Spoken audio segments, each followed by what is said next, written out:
মাইমাজুয়া থেকে গাড়ওয়ালে ভঞ্জন যাওয়ার পথে অলরেডি 4 কিলোমিটারের মতো প্রায় এসে পড়েছি।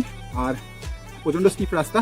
এখান থেকে যে দৃশ্যটা দেখা যাচ্ছে ঠিক দেখো, জানি না ক্যামেরায় কতটা আসছে, যখন রোদটা উঠছে পুরো নেপালটা, তার পাহাড় সংলগ্ন, পুরো নেপাল আর তার সংলগ্ন পাহাড়গুলো যেভাবে দৃশ্যমান হচ্ছে সেটা সত্যিই অকল্পনীয়।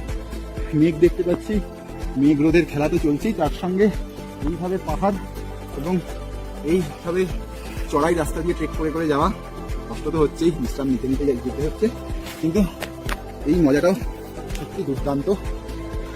এই ফিল নিয়েই আমরা এখন গাড়ওয়ালে ভঞ্জনের দিকে এগিয়ে চলেছি।